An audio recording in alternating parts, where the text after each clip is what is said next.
Lucas Spatial, nous sommes le jeudi 29 novembre, il est 20h41 et c'est le journal de la semaine 10. So,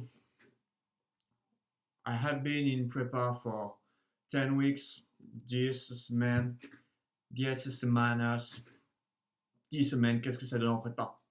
10 semaines en prépa. Donc là, c'est une petite édition spéciale en quelque sorte.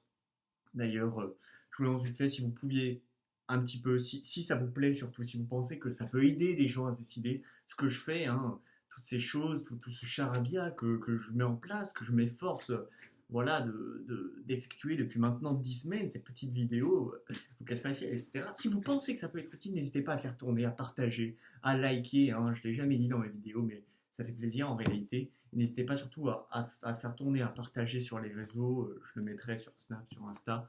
Voilà, la semaine 10 c'est un peu particulier, donc je vais commencer tout simplement par résumer ce que c'est que la prépa au bout de 10 semaines, comment est-ce que je m'en sens, est-ce que les lycéens peuvent vraiment s'engager dans la prépa sans risquer le suicide au bout de 3 semaines ou la chute sous antidépresseurs, terminer à l'hôpital psychiatrique, toutes ces choses-là qui arrivent hein, dans la vie d'un préparationnaire, mais qui ne sont pour autant pas forcément des fatalités, des fatalités, des fatalités. Voilà. Donc, donc c'est parti. Donc la prépa pour commencer, même si c'est dur, même si ça fait mal, c'est bon. La prépa, c'est bon. On aime la prépa. Hein. Pourquoi? Pourquoi la prépa est bonne? Bien tout simplement parce qu'il n'y a rien de plus satisfaisant en réalité que de récolter les fruits de son travail, d'un travail acharné et, et plaisant en réalité, parce que tout ce qu'on étudie en prépa est extrêmement intéressant. Si vous êtes en prépa, c'est que vous êtes passionné par votre matière, qu'elle soit littéraire, scientifique, économique, ou autre, hein, latine, grecque, que sais-je. Donc c'est passionnant. Vous allez en quelque sorte au quotidien, même si vous allez avoir énormément de travail, étudier tout ce qui vous a passionné au lycée. Quelle chance, hein. Quelle chance. Euh, Après, en ce qui concerne toutes les rumeurs, la prépa, c'est horrible, on va chercher à vous casser. Euh, l'esprit concours, grosse blague.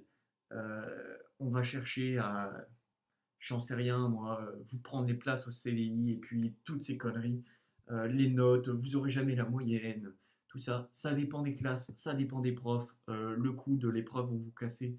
C'est complètement faux. Les profs, au contraire, sont en quelque sorte des tuteurs. Ils sont là pour vous aiguiller dès que vous avez des doutes. Ils sont là pour vous redonner confiance en vous. Euh, ouais, bon, ok. Ils sont là, au moins, en tout cas, pour vous permettre de faire de la prépa dans les meilleures conditions et loin de là dans une idée de vous casser ou que sais-je. Voilà, voilà. Donc là-dessus, il n'y a aucun doute. Tous ces stéréotypes sont complètement faux. Complètement faux, tout à fait. Euh, donc en dehors de ça, moi, j'en suis où là au bout d'un mois de prépa?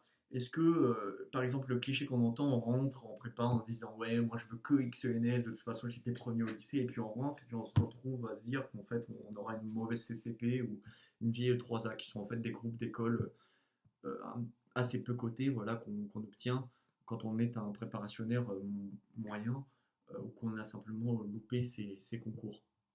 Donc la réalité, c'est que non, c'est pas le cas. Moi, j'étais pas premier au lycée, euh, pas à la fin en tout cas. J'étais pas, je suis un profil parfaitement normal.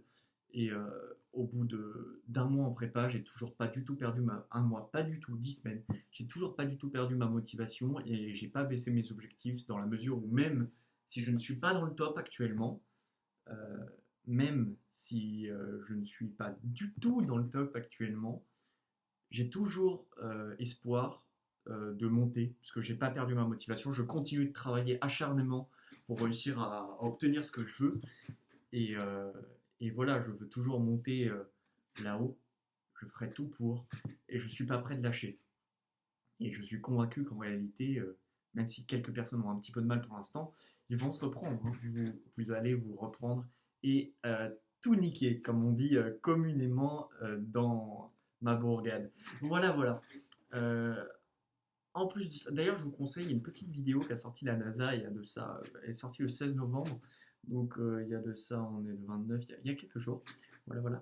Euh, qui est très bien pour la motivation. Je vous explique qu'ils vont retourner sur la Lune. Enfin, ça, c'est ceux pour qui aiment un petit peu tout ce qui est astronomie, astrophysique et puis l'histoire spatiale actuelle. Voilà, voilà. Donc, en ce qui concerne les petits conseils actuellement, je pense que le plus important en prépa, c'est qu'en fait, on se rend compte que l'ambiance est excellente en prépa, vraiment. J'aurais tendance à dire globalement meilleur qu'au lycée. C'est vraiment génial. Donc, il faut éviter de s'égayer aux quatre coins du vent et puis de partir faire, que sais-je, je n'en sais rien, je ne sais quoi. Voilà, c'est mauvais, comme diraient ceux qui ont compris ce que j'ai dit. Euh, voilà, c'est tout. Donc, au final, je dirais que la meilleure analogie qu'on pourrait faire pour les sportifs, c'est un peu comme durant un footing, quand on se retrouve à suer, on n'en peut plus, on commence à avoir du... Ça, c'est pour ceux vraiment qui se mettent des races, hein, c'est pour ceux qui aiment se faire mal. Euh, on n'en peut plus, on a le goût de sang qui vient dans la bouche, on n'arrive plus à courir.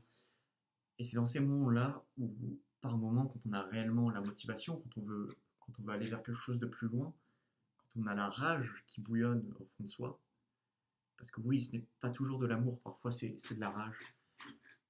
Eh bien, quand dans ces moments-là, on réussit à accélérer, à courir encore plus vite, à se faire encore plus de mal pour après ressentir encore plus de bien, eh bien, je dirais que c'est ça en fait, la petite flamme qu'il faut retrouver en prépa quand on a un petit creux et qu'on réussit à repartir, à réaccélérer, malgré le fait qu'on peut tomber sur des mauvaises notes qui arrivent. Hein. Moi, par exemple, là, je pensais avoir très bien bossé mon DS d'optique pour ceux qui ont vu la dernière vidéo.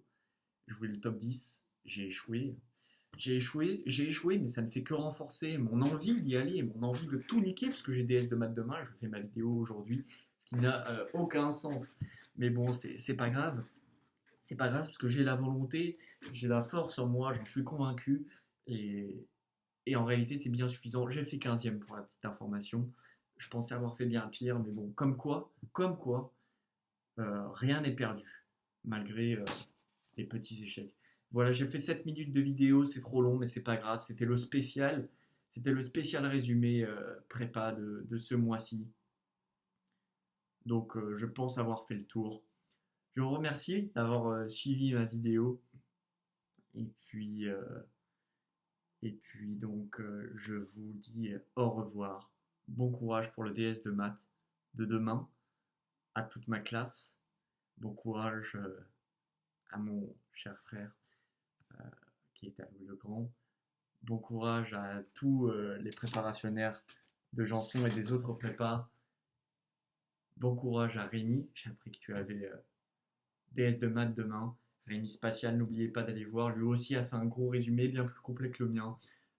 Moi, j'essaie de faire rapide, même si ça fait plus de 8 minutes. Et voilà, donc, chers Français, chères Françaises, bonsoir.